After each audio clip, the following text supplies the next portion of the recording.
Steve jobs की कहानी केवल एक सक्सेसफुल बिजनेसमैन की कहानी नहीं है। यह एक ऐसे व्यक्ति की कहानी है जिसने टेक्नोलॉजी, डिज़ाइन और बिजनेस इन तीनों को एक साथ जोड़कर पूरी दुनिया को बदल दिया। लेकिन स्टीव जॉब्स को समझने के लिए हमें शुरुआत करनी होगी उनके जन्म से भी पहले की। सन 1955 में सैन फ्रांसिस्को में एक बच्चे का जन्म हुआ। उसके बायोलॉजिकल पेरेंट्स थे अब्दुल फत्ताह जंदाली और जॉनस ईवल। उस समय दोनों कॉलेज स्टूडेंट्स थे और उनके परिवार इस रिश्ते के खिलाफ थे। इसलिए उन्होंने अपने बच्चे को गोद देने का फैसला किया। इस बच्चे को पॉल और क्लारा जॉब्स ने अडॉप्ट किया। यहीं से शुरू होती है स्टीव जॉब्स की कहानी। स्टीव जॉब्स को बचपन से ही यह बताया गया था कि उन्हें गोद लिया गया है, लेकिन उनके अडॉप्टिव पेरेंट्स ने उन्हें कभी यह महसूस नहीं होने दिया कि वे उनके अपने बच्चे नहीं हैं। पॉल जॉब्स एक मैकेनिक थे और उन्हें मशीन्स, टूल्स और चीज़ों को अपने हाथों से बनाना बहुत पसंद था। पॉल अपने बेटे स्टीव को गैरेज में ले जाते और उसे बताते कि किसी चीज़ का केवल वह हिस्सा सुंदर नहीं होना चाहिए जिसे लोग देखते हैं। किसी प्रोडक्ट का अंदर का हिस्सा भी अच्छी क्वालिटी का होना चाहिए, भले ही कोई उसे कभी देखे या नहीं। यह विचार स्टीव जॉब्स के मन में बहुत ही गहराई से बैठ गया। बाद में एप्पल के प्रोडक्ट्स में भी यही सोच दिखाई दी। स्टीव जॉब्स चाहते थे कि कंप्यूटर के अंदर लगे कंपोनेंट्स और सर्किट्स भी सुंदर और व्यवस्थित हों, भले ही कस्टमर उन्हें कभी न देख पाएं। यानी उनके लिए डिज़ाइन केवल बाहरी सुंदरता नहीं थी। डिज़ाइन का मतलब था किसी चीज़ को अंदर और बाहर दोनों स्तरों पर उत्कृष्ट बनाना। स्टीव जॉब्स बचपन से ही थोड़े अलग थे। वे इंटेलिजेंट थे, लेकिन ट्रेडिशनल स्कूल सिस्टम में बिल्कुल फिट नहीं बैठते थे। उन्हें पढ़ाई में इंटरेस्ट था, लेकिन वे हर चीज़ को अपने तरीके से करना चाहते थे। उनके टीचर्स के लिए स्टीव एक चुनौती थे। वे अक्सर क्लास में शरारत करते, नियम तोड़ते और अपने आसपास के लोगों को परेशान भी करते, लेकिन उनके अंदर एक असाधारण इंटेलिजेंस भी थी। एक टीचर ने जल्दी ही समझ लिया कि स्टीव को केवल डिसिप्लिन से कंट्रोल नहीं किया जा सकता। उन्हें किसी ऐसी चीज़ की ज़रूरत थी जो उनके दिमाग को चैलेंज करे। इसलिए टीचर ने उन्हें पढ़ाई के लिए रिवॉर्ड देना शुरू किया और इसका परिणाम आश्चर्यजनक था। स्टीव जॉब्स ने जल्दी ही यह साबित कर दिया कि जब उन्हें किसी चीज़ में इंटरेस्ट होता है तो वह बहुत तेज़ी से सीख सकते हैं। यह उनके पर्सनैलिटी का एक महत्वपूर्ण हिस्सा था। स्टीव जॉब्स को किसी काम को केवल इसलिए करना पसंद नहीं था क्योंकि कोई दूसरा व्यक्ति कह रहा था कि उसे करना चाहिए। अगर उन्हें किसी चीज़ का मीनिंग दिखाई देता था तो वे उसी में पूरी एनर्जी लगा देते थे। लेकिन अगर उन्हें कोई काम बेकार लगता था तो वे उसमें बिल्कुल इंटरेस्ट नहीं लेते थे। यही क्वालिटी आगे चलकर उनकी सबसे बड़ी ताकत भी बनी और उनकी सबसे बड़ी कमजोरी भी। उनके पिता पॉल जॉब्स ने उन्हें एक और महत्वपूर्ण बात सिखाई। किसी चीज़ को बनाने के लिए केवल आइडिया काफ़ी नहीं होता, आपको अपने हाथों से काम करना आना चाहिए। स्टीव अपने पिता को पुराने कार्स और मशीन्स को रिपेयर करते हुए देखते थे।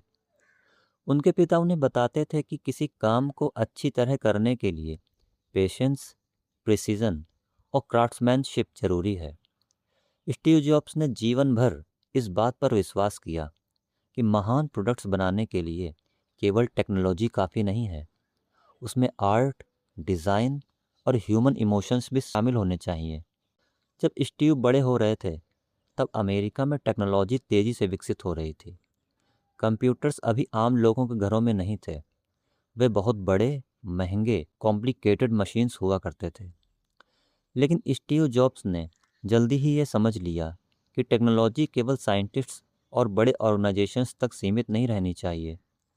उनका सपना था कि कंप्यूटर्स आम लोगों के लिए भी उपयोगी और एक्सेसिबल बने। इसी दौरान उनकी मुलाकात एक ऐसे व्यक्ति से हुई जिसने उनके जीवन को हमेशा के लिए बदल दिया, स्टीव वोजनियाक। वोजनियाक एक ब्रिलियंट इंजीनियर थे।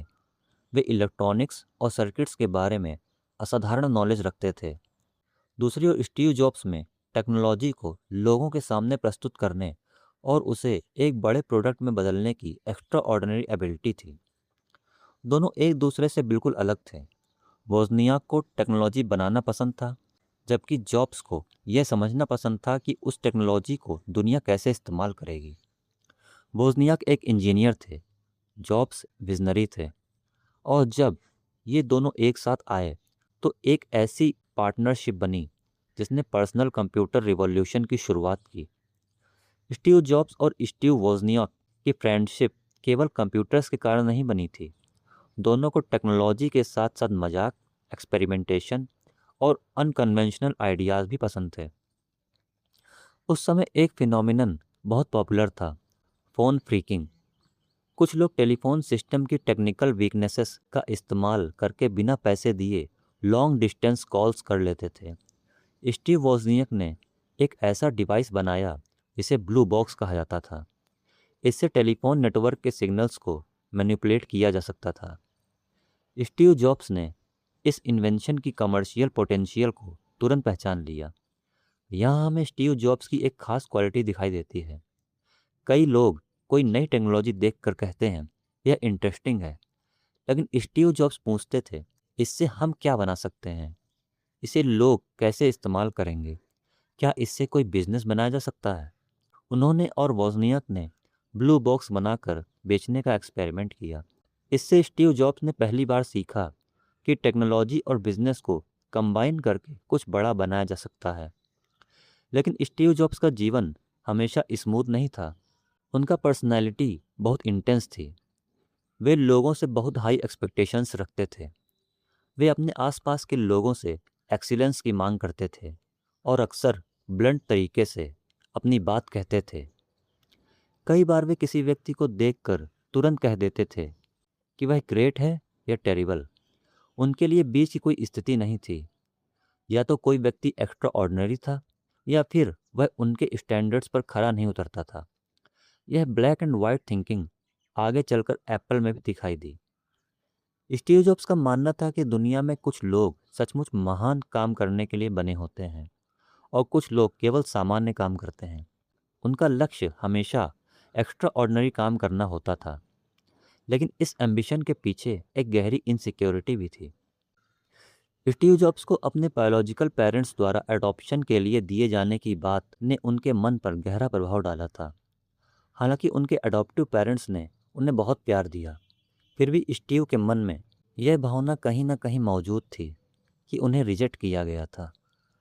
कुछ लोगों के अनुसार यही भावना उनके अंदर खुद को साबित करने की बहुत स्ट्रॉन्ग डिज़ायर का कारण बनी। वे केवल सफल नहीं होना चाहते थे, वे चाहते थे कि दुनिया उन्हें याद रखे। वे कुछ ऐसा बनाना चाहते थे जिसे देखकर लोग कहें यह पहले कभी नहीं हुआ। और शायद इसी वजह से स्टीव जॉब्स कभी सामान्य जीवन से संतुष्ट नहीं हुए। उनका जीवन शुरू से ही कॉन्ट्रडिक्शंस से भरा हुआ था। वे टेक्नोलॉजी में विश्वास करते थे, लेकिन खुद को केवल इंजीनियर नहीं मानते थे।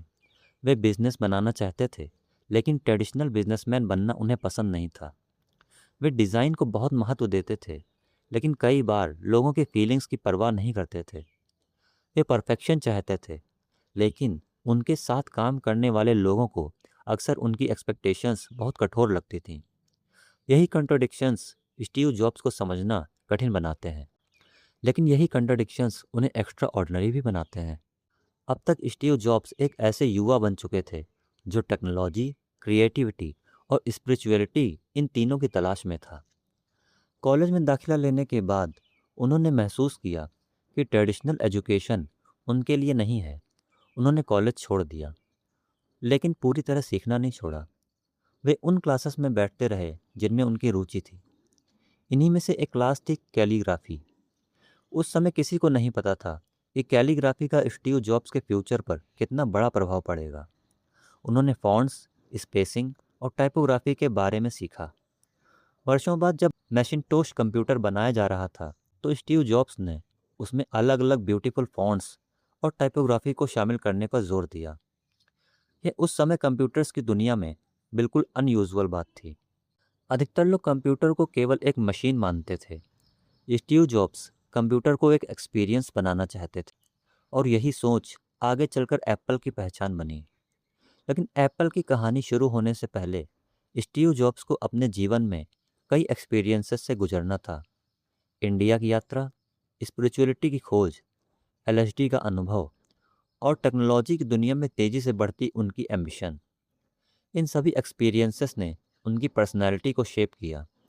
और फिर आया वह समय जब स्टीव जॉब्स और स्टीव वोजनियाक ने अपने गैरेज से एक ऐसी कंपनी शुरू की जिसने दुनिया बदल दी। उस कंपनी का नाम था एप्पल। लेकिन एप्पल की शुरुआत किसी बड़े कॉरपोरेट ऑफिस में नहीं हुई थी। यह शुरुआत हुई थी दो यंग मैन, कुछ इलेक्ट्रॉनिक पार्ट्स और एक असाधारण विजन से।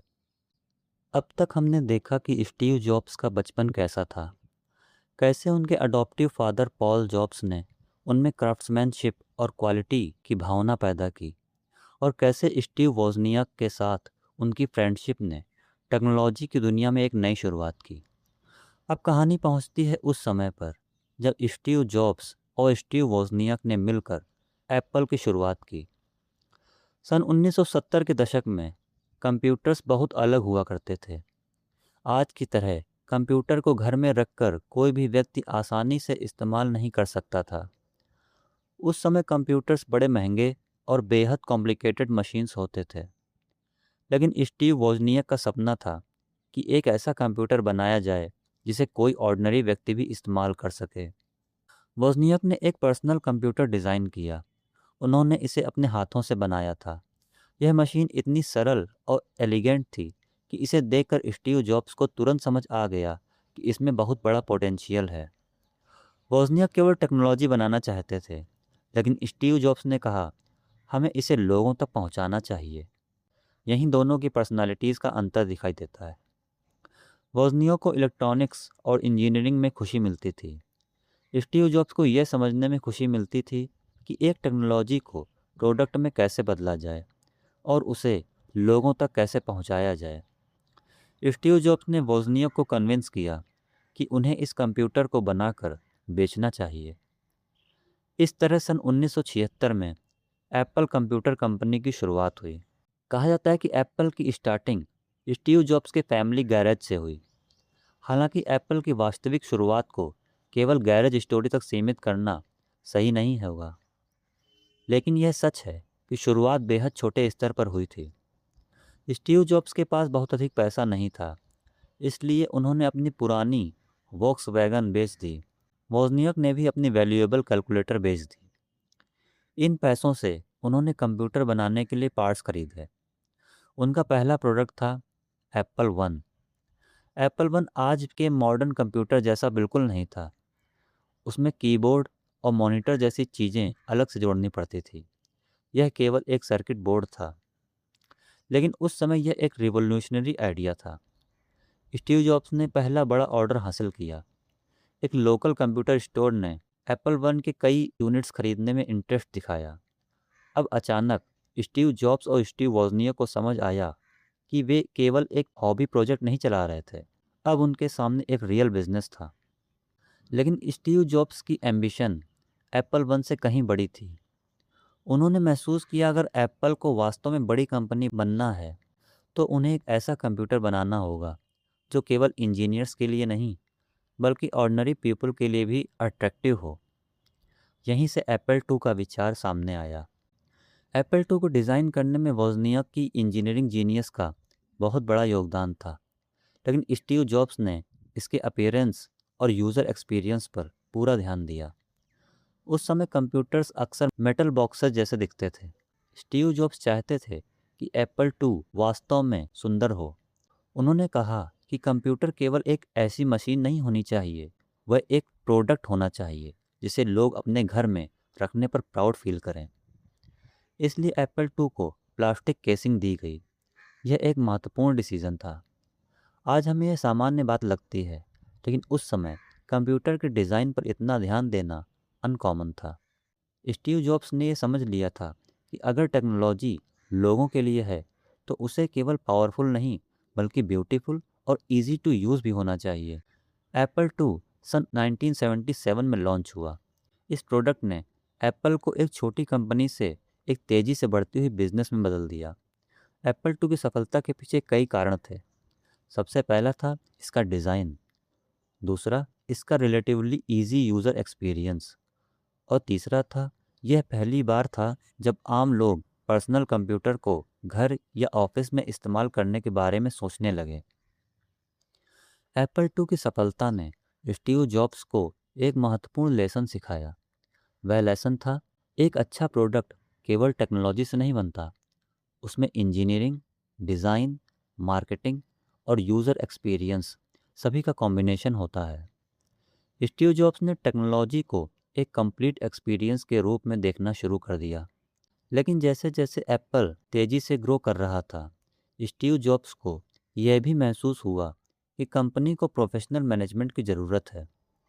स्टीव जॉब्स बहुत यंग थे, उन्हें बिजनेस का फॉर्मल एक्सपीरियंस नहीं था। वे पैशनेट और विजनरी थे, लेकिन कई बार इम्पल्सिव भी थे। एप्पल को तेज़ी से ग्रो करने के लिए एक एक्सपीरियंस्ड सीईओ की ज़रूरत थी। इसी दौरान कंपनी में माइक मर्कुला आए। माइक मर्कुला एक सक्सेसफुल बिजनेसमैन और इन्वेस्टर थे। उन्होंने एप्पल में इन्वेस्टमेंट किया और स्टीव जॉब्स तथा स्टीव वोजनियाक को बिजनेस की दुनिया समझने में मदद की। उन्होंने स्टीव जॉब्स में कुछ एक्स्ट्रा ऑर्डिनरी देखा। स्टीव जॉब्स अभी भी यंग थे, लेकिन उनके अंदर एक ऐसी एनर्जी थी जो बहुत कम लोगों में होती है। मार्कुला ने स्टीव जॉब्स को यह समझाया कि एप्पल केवल कंप्यूटर्स बेचने वाली कंपनी नहीं होनी चाहिए। एप्पल को कस्टमर्स के साथ इमोशनल कनेक्शन बनाना चाहिए। स्टीव जॉब्स ने इस आइडिया को बहुत सीरियसली लिया। वे चाहते थे कि एप्पल का प्रोडक्ट खरीदते समय कस्टमर को केवल एक मशीन खरीदने का अनुभव ना हो, उसे ऐसा महसूस होना चाहिए कि वह एक बेहतर फ्यूचर का हिस्सा बन रहा है। यह सोच आगे चलकर एप्पल की मार्केटिंग स्ट्रेटेजी का भी आधार बनी। लेकिन एप्पल के अंदर सब कुछ परफेक्ट नहीं था। स्टीव जॉब्स और एप्पल के दूसरे एग्जीक्यूटिव्स के बीच डिसएग्रीमेंट्स होने लगे। स्टीव जॉब्स अपने आइडियाज़ को लेकर बेहद पैशनेट थे। अगर उन्हें लगता था कि कोई प्रोडक्ट सही नहीं है, तो वे उसे रिजेक्ट करने में बिल्कुल नहीं हिचकिचाते थे। कई बार वे प्रोडक्ट डेवलपमेंट के बीच में डायरेक्शन बदल देते थे। उनके साथ काम करने वाले लोगों को लगता था कि स्टीव जॉब्स बहुत डिफ़िकल्ट व्यक्ति हैं, लेकिन स्टीव जॉब्स का एक विश्वास था, अगर कोई प्रोडक्ट एवरेज है तो उसे मार्केट में लॉन्च नहीं करना चाहिए। उनका मानना था कि दुनिया में पहले से ही बहुत सारे ऑर्डिनरी प्रोडक्ट्स हैं। अगर एप्पल कोई प्रोडक्ट बनाए तो वह एक्स्ट्रा ऑर्डिनरी होना चाहिए। यही एटीट्यूड एप्पल टू की सफलता में हेल्पफुल था। लेकिन यही एटीट्यूड आगे चलकर स्टीव जॉब्स के लिए भी प्रॉब्लम्स पैदा करने वाला था। एप्पल की सफलता ने स्टीव जॉब्स को फेम और वेल्थ दोनों दिए, लेकिन स्टीव जॉब्स का ध्यान केवल पैसा कमाने पर नहीं था। वे टेक्नोलॉजी को बदलना चाहते थे। वे चाहते थे कि कंप्यूटर्स केवल बड़े कॉरपोरेशंस और साइंटिस्ट्स के हाथ में ना रहें। वे चाहते थे कि ऑर्डिनरी पीपल भी इन कंप्यूटर्स का इस्तेमाल कर सकें। इस विज़न ने उन्हें बाकी बिजनेस लीडर्स से अलग बना दिया। लेकिन इसी समय स्टीव जॉब्स के जीवन में एक महत्वपूर्ण चैप्टर शुरू हुआ, जीरोक्स पार्क की यात्रा। जीरोक्स के रिसर्च सेंटर में कई रिवॉल्यूशनरी टेक्नोलॉजीज डेवलप हो रही थीं।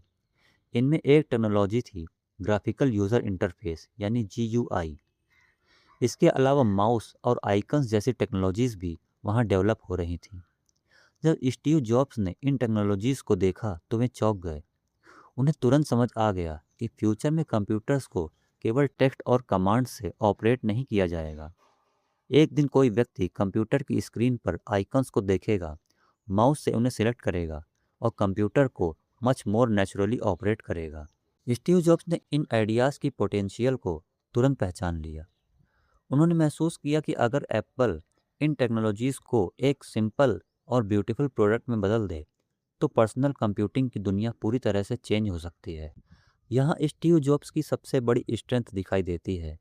कई लोग किसी आइडिया को देखकर कहते हैं यह इंटरेस्टिंग है, लेकिन स्टीव जॉब्स पूछते थे इसे ऑर्डिनरी पीपल के लिए कैसे बनाया जा सकता है।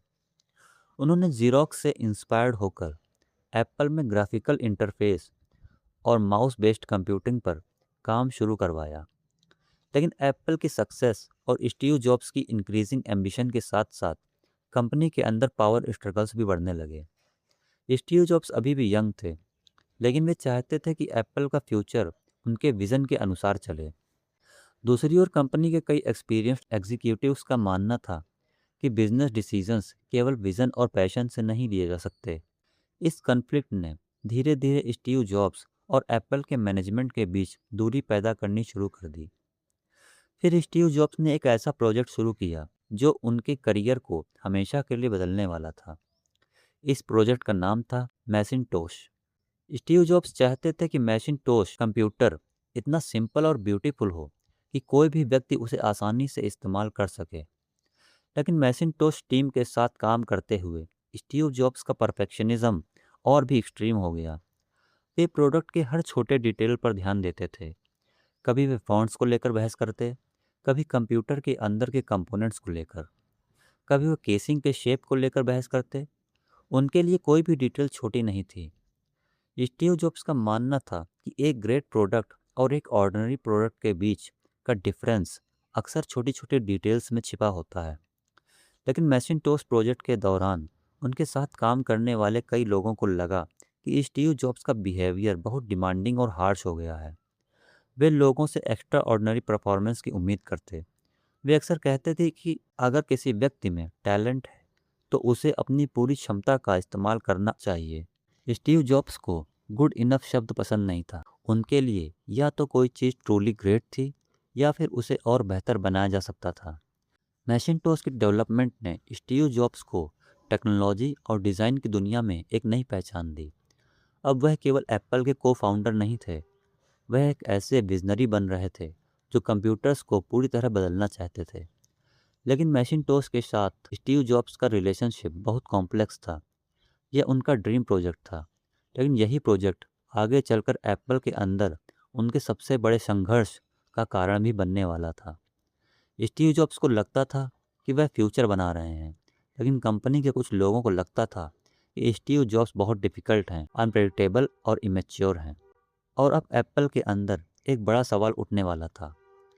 क्या एक यंग विजनरी अपने बनाए हुए एम्पायर को कंट्रोल कर पाएगा, या फिर उसकी अपनी पर्सनैलिटी ही उसे कंपनी से दूर कर देगी?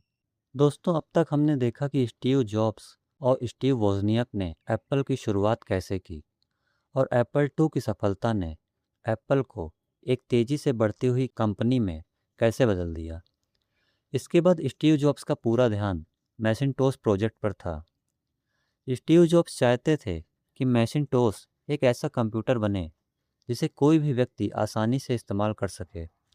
उस समय कंप्यूटर्स को ऑपरेट करने के लिए कमांड्स टाइप करनी पड़ती थीं, लेकिन मैकिन्टोश में ग्राफिकल इंटरफेस, आइकन्स और माउस का इस्तेमाल किया जाना था। यह कंप्यूटर की दुनिया में एक बहुत बड़ा बदलाव था। स्टीव जॉब्स का सपना था कि कंप्यूटर टेक्नोलॉजी ऑर्डिनरी लोगों के लिए भी एक्सेसिबल हो। लेकिन मैकिन्टोश प्रोजेक्ट के दौरान स्टीव जॉब्स की पर्सनैलिटी और अधिक इंटेंस हो गई। वे अपनी टीम से एक्स्ट्रा ऑर्डिनरी रिजल्ट चाहते थे। उनका मानना था कि अगर कोई व्यक्ति ट्रूली ग्रेट है तो उसे इम्पॉसिबल लगने वाली चीज़ों को भी पॉसिबल बनाना चाहिए। स्टीव जॉब्स अपनी टीम से अक्सर बहुत लंबे समय तक काम करवाते थे। वे हर छोटी डिटेल पर ध्यान देते थे। कंप्यूटर का शेप कैसा होगा, स्क्रीन कैसी होगी, फॉन्ट्स कैसे दिखेंगे, कंप्यूटर स्टार्ट होने पर कैसा महसूस होगा, यहाँ तक कि कंप्यूटर के अंदर के पार्ट्स भी कैसे दिखाई देंगे। स्टीव जॉब्स इन सब चीज़ों में इंटरेस्ट लेते थे। उनके लिए प्रोडक्ट केवल टेक्नोलॉजी नहीं था, वह एक कंप्लीट एक्सपीरियंस था। लेकिन उनकी लीडरशिप स्टाइल बहुत कंट्रोवर्शियल थी। वे अपने एम्प्लॉयज़ को कभी बहुत प्रेस करते थे और कभी बहुत हार्शली क्रिटिसाइज़ करते थे। कभी वे किसी आइडिया को इंसेनली ग्रेट कहते थे और कभी किसी काम को कम्प्लीटली यूजलेस बता देते। उनके साथ काम करने वाले लोगों के लिए स्टीव जॉब्स को समझना आसान नहीं था। फिर भी उनकी टीम में एक एक्स्ट्रा ऑर्डिनरी एनर्जी थी। सभी लोगों को पता था कि वे कुछ ऐसा बनाने की कोशिश कर रहे हैं जो पहले कभी नहीं बनाया गया। सन 1984 में एप्पल ने मैकिन्टोश लॉन्च किया। इसके लॉन्च के लिए एप्पल ने एक फेमस टेलीविज़न एडवर्टीज़मेंट बनाया, 1984। यह एडवर्टीज़मेंट एक डिस्टोपियन वर्ल्ड दिखाता था जहां लोग एक पावरफुल सिस्टम के कंट्रोल में रहते थे। फिर एक यंग वुमन एक हैमर फेंकती है और उस सिस्टम को तोड़ देती है। इस एडवर्टीजमेंट का मैसेज क्लियर था कि एप्पल एक ऐसा कंप्यूटर बना रहा था जो लोगों को एम्पावर करेगा। मैकिन्टोश का लॉन्च बहुत ड्रामेटिक था। जब कंप्यूटर ने खुद इंट्रोडक्शन दिया और अपनी आवाज़ में लोगों से बात की तो ऑडियंस बहुत प्रभावित हुई। स्टीव जॉब्स जानते थे कि प्रोडक्ट लॉन्च केवल टेक्निकल प्रेजेंटेशन नहीं होना चाहिए, यह एक शो होना चाहिए। लोगों को प्रोडक्ट के बारे में केवल इन्फॉर्मेशन नहीं मिलनी चाहिए, उन्हें एक्साइटमेंट महसूस होनी चाहिए। यही स्टीव जॉब्स की मार्केटिंग जीनियस दिखाई देती है। वे टेक्नोलॉजी को स्टोरी में बदल देते थे, लेकिन मैकिन्टोश की कमर्शियल सक्सेस शुरुआत में उतनी शानदार नहीं रही जितनी स्टीव जॉब्स ने उम्मीद की थी। मैकिन्टोश ब्यूटीफुल था, लेकिन उसकी प्राइस अधिक थी। उसमें कुछ टेक्निकल लिमिटेशंस भी थी। इसके अलावा एप्पल टू अभी भी कंपनी के लिए बहुत महत्वपूर्ण रेवेन्यू जनरेट कर रहा था। मैकिन्टोश टीम और एप्पल के बाकी हिस्सों के बीच टेंशन बढ़ने लगी। स्टीव जॉब्स खुद को मैकिन्टोश का लीडर और एप्पल का फ्यूचर मानते थे, लेकिन एप्पल की मैनेजमेंट को लगता था कि स्टीव जॉब्स बहुत अनप्रेडिक्टेबल हैं। इसी समय एप्पल ने जॉन स्कली को कंपनी में लाने का फैसला किया। जॉन स्कली एक एक्सपीरियंस्ड बिजनेसमैन थे और पेप्सिको में सीनियर एग्जीक्यूटिव रह चुके थे। स्टीव जॉब्स ने उन्हें एप्पल में लाने के लिए एक फेमस क्वेश्चन पूछा, क्या आप अपनी पूरी ज़िंदगी शुगर वाटर बेचते रहना चाहते हैं या दुनिया बदलना चाहते हैं? यह क्वेश्चन स्कली पर बहुत प्रभाव डालने वाला था। जॉन स्कली एप्पल के सीईओ बनकर आए। शुरुआत में स्टीव जॉब्स और स्कली के बीच रिलेशनशिप बहुत अच्छा था। स्टीव जॉब्स विजनरी थे, स्कली बिजनेस मैनेजमेंट और कॉरपोरेट स्ट्रेटेजी समझते थे। ऐसा लग रहा था कि दोनों की पार्टनरशिप एप्पल के लिए परफेक्ट होगी, लेकिन धीरे धीरे उनके बीच डिफरेंसेस बढ़ने लगे। स्टीव जॉब्स मैकिन्टोश को लेकर बहुत एम्बिशियस थे। वे चाहते थे कि एप्पल प्रोडक्ट्स पर उनका कंप्लीट कंट्रोल हो। स्कली को कंपनी के फाइनेंशियल परफॉर्मेंस और बिजनेस ग्रोथ की चिंता थी। स्टीव जॉब्स का फोकस था ग्रेट प्रोडक्ट्स, जबकि स्कली का फोकस था स्टेबल बिजनेस। इन दोनों अप्रोचेस के बीच कॉन्फ्लिक्ट बढ़ता गया। स्टीव जॉब्स चाहते थे कि एप्पल एक रिवॉल्यूशनरी कंपनी बने, लेकिन कंपनी के बोर्ड और एग्जीक्यूटिव्स को लगता था कि स्टीव जॉब्स का बिहेवियर एप्पल के लिए रिस्क बन रहा है। स्टीव जॉब्स बहुत यंग थे, उनका मैनेजमेंट एक्सपीरियंस लिमिटेड था। कई बार अपने कलीग्स को पब्लिकली इंसल्ट कर देते थे। कई एग्जीक्यूटिव्स को लगता था कि स्टीव जॉब्स कंपनी के लिए ब्रिलियंट भी हैं और डेंजरस भी। आखिरकार एप्पल के अंदर पावर स्ट्रगल शुरू हो गया। स्टीव जॉब्स ने कोशिश की स्कली को हटाया जाए, लेकिन स्कली को इस प्लान की जानकारी हो गई। इसके बाद बोर्ड ने स्टीव जॉब्स का सपोर्ट नहीं किया और सन 1985 में स्टीव जॉब्स को मैकिन्टोश डिवीज़न से हटा दिया गया। कुछ समय बाद उन्होंने एप्पल छोड़ दिया। यह स्टीव जॉब्स के जीवन का सबसे पेनफुल मोमेंट था। जिस कंपनी को उन्होंने खुद शुरू किया था, जिस कंपनी को उन्होंने अपने विजन से बनाया था, अब वे उसी कंपनी से बाहर थे।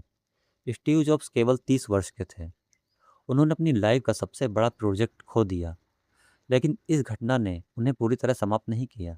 इसके विपरीत स्टीव जॉब्स ने बाद में कहा कि एप्पल से बाहर जाना उनके जीवन की सबसे बड़ी घटनाओं में से एक था, क्योंकि अब वे फिर से बिगिनर बन सकते थे। अब उन्हें किसी कॉर्पोरेट स्ट्रक्चर या बोर्ड की चिंता नहीं थी। वे नए आइडियाज़ पर काम कर रहे थे। उन्होंने एक नई कंप्यूटर कंपनी शुरू की, नेक्स्ट। नेक्स्ट का उद्देश्य था पावरफुल कंप्यूटर्स बनाना, खासकर एजुकेशन और हायर लेवल यूज़र्स के लिए। नेक्स्ट के कंप्यूटर्स टेक्नोलॉजिकली एडवांस्ड थे, उनका डिज़ाइन भी बहुत ब्यूटीफुल था। स्टीव जॉब्स ने फिर से साबित किया कि वे टेक्नोलॉजी और डिज़ाइन को कंबाइन करना जानते थे, लेकिन नेक्स्ट को कॉमर्शियल सक्सेस हासिल करने में कठिनाई हुई। इसके कंप्यूटर्स बहुत एक्सपेंसिव थे और मार्केट में कंपटीशन भी बहुत था।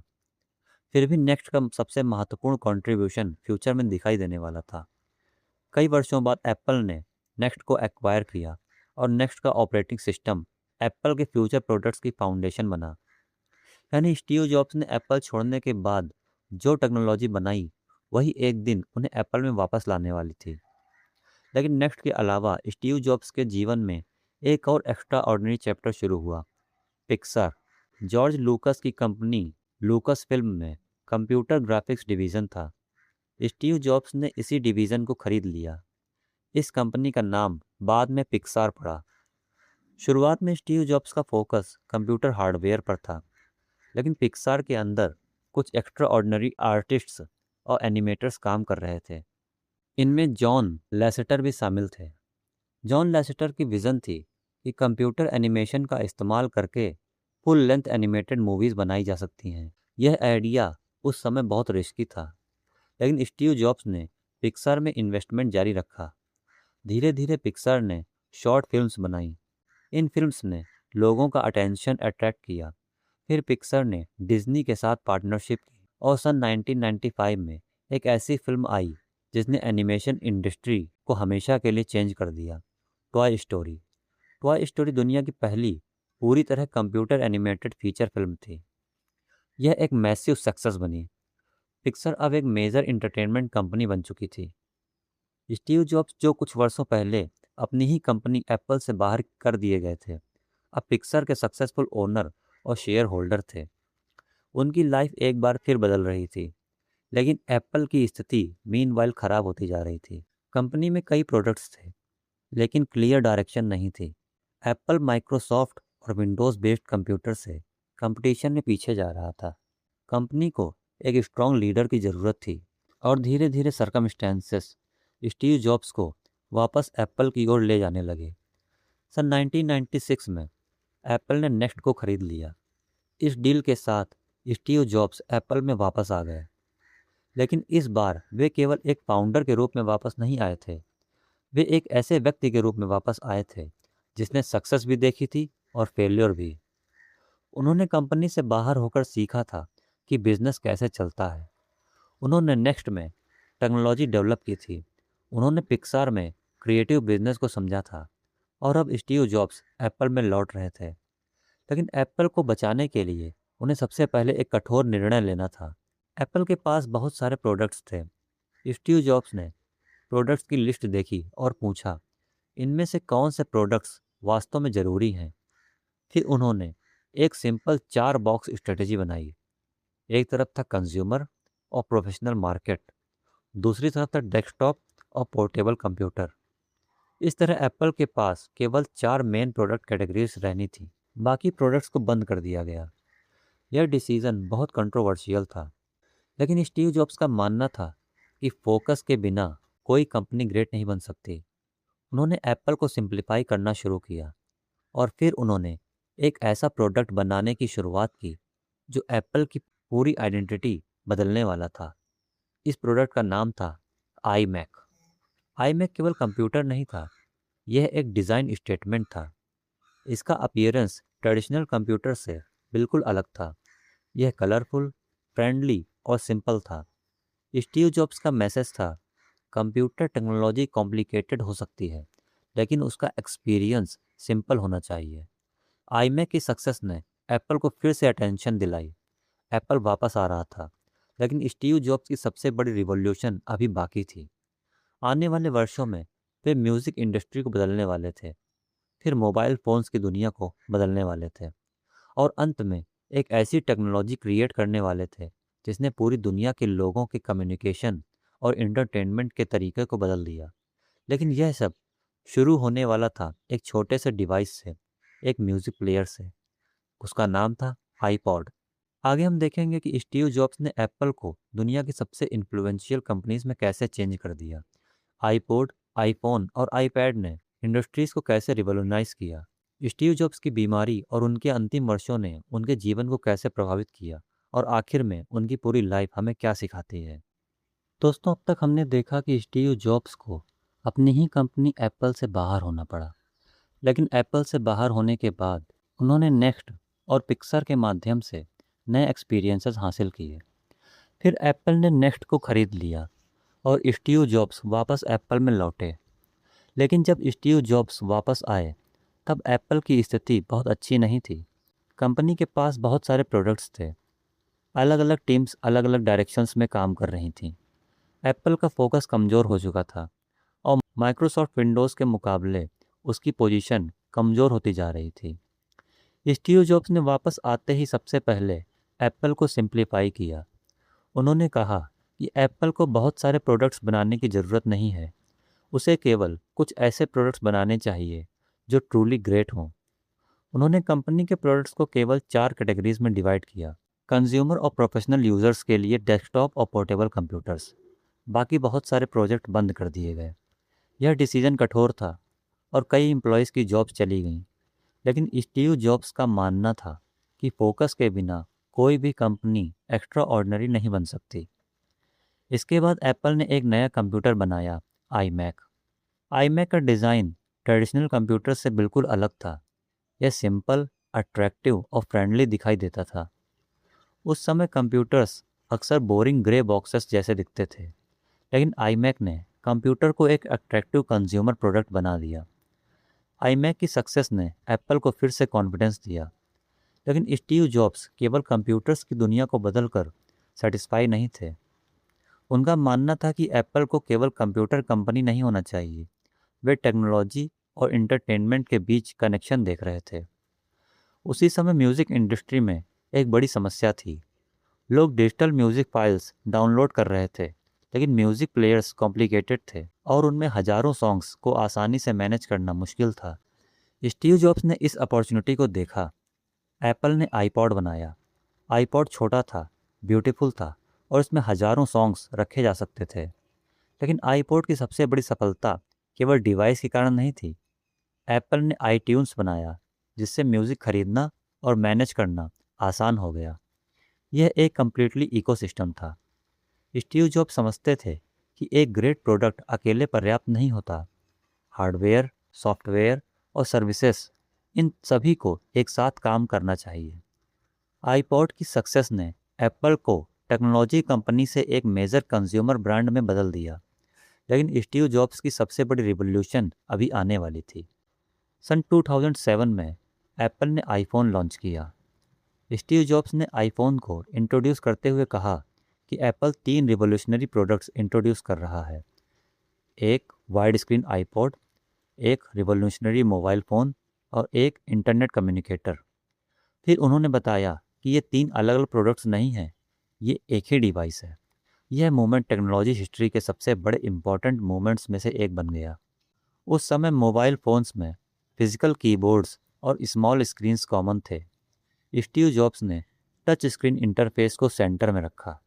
आईफोन का डिज़ाइन सिंपल था, लेकिन इसके पीछे एप्पल का पूरी फिलॉसफी काम कर रही थी। स्टीव जॉब्स चाहते थे कि टेक्नोलॉजी यूज़र के रास्ते में ना आए। यूज़र को कॉम्प्लिकेटेड इंस्ट्रक्शंस पढ़ने की ज़रूरत ना हो। उसे सिंपली डिवाइस उठाना चाहिए और नेचुरली यूज़ करना चाहिए। आईफोन ने मोबाइल फ़ोन इंडस्ट्री को पूरी तरह से बदल दिया। यह केवल फ़ोन नहीं था, यह कैमरा था, म्यूज़िक प्लेयर था, इंटरनेट ब्राउज़र था, जीपीएस डिवाइस था और बाद में ऐप्स की दुनिया का प्लेटफॉर्म बन गया। ऐप स्टोर ने डेवलपर्स को एक नया मार्केट दिया। अब लोग अपने फ़ोन्स में अलग अलग एप्लीकेशंस इंस्टॉल कर सकते थे। इससे स्मार्टफोन एक सिंपल कम्युनिकेशन डिवाइस से बदलकर एक कंप्लीट डिजिटल प्लेटफॉर्म बन गया। स्टीव जॉब्स की विज़न ने एक पूरी इंडस्ट्री को ट्रांसफॉर्म कर दिया। इसके बाद एप्पल ने आईपैड लॉन्च किया। शुरुआत में कई लोगों ने आईपैड का मजाक उड़ाया। लोग पूछते थे, यह आईफोन से बड़ा और लैपटॉप से छोटा डिवाइस आखिर किस काम आएगा? लेकिन स्टीव जॉब्स का विश्वास था कि टेक्नोलॉजी की कैटेगरीज हमेशा फिक्स्ड नहीं होती। आईपैड ने रीडिंग, इंटरटेनमेंट, एजुकेशन और वेब ब्राउजिंग के लिए एक नया फॉर्मेट क्रिएट किया। एप्पल की सक्सेस का एक बड़ा कारण था स्टीव जॉब्स का फोकस। वे बहुत सारे प्रोडक्ट्स नहीं बनाना चाहते थे, वे कुछ प्रोडक्ट्स बनाना चाहते थे, लेकिन उन्हें एक्सट्रीमली वेल बनाना चाहते थे। स्टीव जॉब्स का मानना था कि क्रिएटिविटी का मतलब केवल नई चीज़ें बनाना नहीं है। क्रिएटिविटी का मतलब है कई अलग अलग आइडियाज़ को जोड़कर एक बेहतर सल्यूशन बनाना। उन्होंने टेक्नोलॉजी को लिबरल आर्ट्स, डिज़ाइन और ह्यूमन साइकोलॉजी के साथ जोड़ा। यही कारण था कि एप्पल के प्रोडक्ट्स केवल फंक्शनल नहीं थे, वे इमोशनल भी थे। लोग एप्पल प्रोडक्ट के साथ एक कनेक्शन महसूस करते थे। लेकिन स्टीव जॉब्स की सक्सेस की कहानी का एक डार्क साइड भी था। उनकी लीडरशिप स्टाइल बहुत डिमांडिंग थी। वे अपने एम्प्लॉयज़ से परफेक्शन की उम्मीद करते थे। कई लोगों ने उन्हें रूड, एरोगेंट और डिफ़िकल्ट कहा। लेकिन कुछ लोग यह भी मानते थे स्टीव जॉब्स में एक रेयर एबिलिटी थी। वे लोगों से वह काम करवा सकते थे जो उन्हें स्वयं इम्पॉसिबल लगता था। वे रियलिटी डिस्टॉर्शन फील्ड क्रिएट करते थे। कभी कभी वे इम्पॉसिबल डेडलाइन को पॉसिबल बना देते थे। कभी किसी ऐसे प्रोडक्ट को लॉन्च कर देते थे जिसे बाकी लोग रिस्की मानते थे। उनकी सबसे बड़ी ताकत यह थी कि वे फ्यूचर को प्रेजेंट से पहले देख लेते थे। लेकिन इसी दौरान स्टीव जॉब्स को अपनी हेल्थ से जुड़ी गंभीर प्रॉब्लम्स का सामना करना पड़ा। सन 2003 में उन्हें पैनक्रियाटिक कैंसर का पता चला। यह एक गंभीर बीमारी थी। डॉक्टर्स ने सर्जरी की सलाह दी, लेकिन स्टीव जॉब्स ने शुरुआत में सर्जरी कराने से इनकार कर दिया।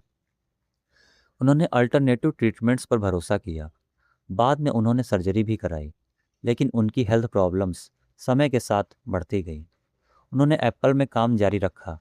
कई बार उनकी फिजिकल कंडीशन बहुत ख़राब होती थी, फिर भी वे प्रोडक्ट प्रेजेंटेशंस और इम्पोर्टेंट डिसीजंस में शामिल रहते थे। उनके लिए काम केवल जॉब नहीं था, यह उनके जीवन का मिशन था।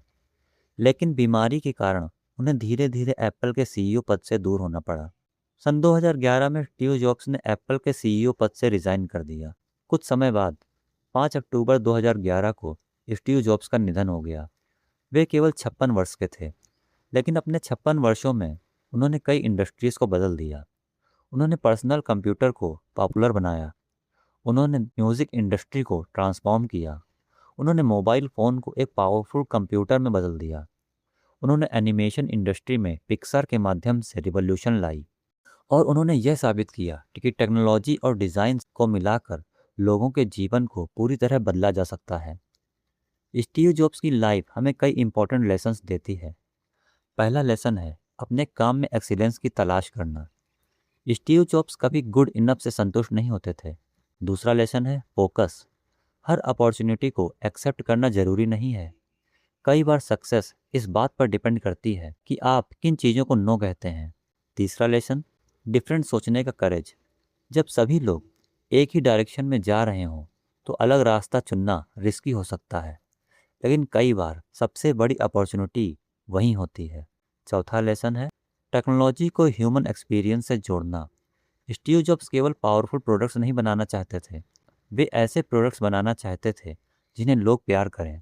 और शायद स्टीव जॉब्स की सबसे बड़ी लेगेसी यही है। उन्होंने दुनिया को यह दिखाया कि एक प्रोडक्ट केवल एक ऑब्जेक्ट नहीं होता। एक प्रोडक्ट एक आइडिया हो सकता है, एक एक्सपीरियंस हो सकता है, एक इमोशन हो सकता है। स्टीव जॉब्स की लाइफ परफेक्ट नहीं थी।